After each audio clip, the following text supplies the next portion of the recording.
Taasisi ya kuzuia na kupambana na rushwa, TAKUKURU, imetangaza nafasi 500 za ajira kwa Watanzania wenye sifa, hatua inayolenga kuimarisha mapambano dhidi ya rushwa katika ngazi za wilaya kote nchini.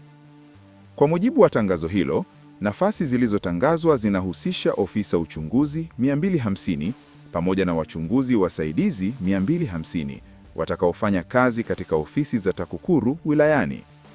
Kwa upande wa nafasi za ofisa uchunguzi, waombaji wanatakiwa kuwa na angalau shahada ya kwanza katika fani mbalimbali zikiwemo sheria, uhasibu, uchumi, uhandisi, tehama na nyingine zinazotambulika na serikali. Aidha, waombaji wanapaswa kuwa na ufaulu usiopungua daraja la pili la chini, huku wale waliosajiliwa na bodi za kitaaluma wakipewa kipaumbele. Kwa mujibu wa tangazo hilo, waombaji wa nafasi hizo hawapaswi kuzidi umri wa miaka 29 ifikapo Mei 2026. Kwa upande wa nafasi za mchunguzi msaidizi, TAKUKURU imesema waombaji wanapaswa kuwa na cheti au stashahada katika fani mbalimbali zikiwemo ulinzi, udereva, ufundi magari, uhasibu, ukatibu muhtasi na tehama kulingana na mahitaji ya kazi husika. Waombaji wa nafasi hizi wanatakiwa kuwa na umri kati ya miaka 18 hadi 25.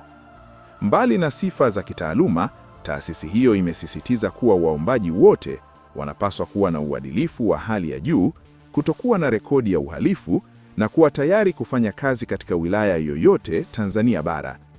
Pia, waombaji wametakiwa kuwasilisha nyaraka muhimu zikiwemo vyeti vya masomo, cheti cha kuzaliwa, wasifu binafsi CV, pamoja na majina ya wadhamini watatu wa kuaminika. Aidha, matumizi ya vyeti vya kuhushi au taarifa za uongo yameonywa kuchukuliwa hatua kali za kisheria. Katika utaratibu wa uwasilishaji maombi, TAKUKURU imeelekeza kuwa maombi yote yatumiwe kupitia mfumo wa kielektroniki wa ajira wa taasisi hiyo, huku maombi ya posta au kwa mkono yakisisitizwa kutokubalika.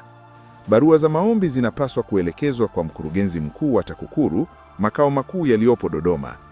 Mwisho wa kutuma maombi umetajwa kuwa Mei 3, 2026, na waombaji watakaofanikiwa katika hatua ya awali ya mchujo ndio watakaowasiliana kwa hatua zinazofuata.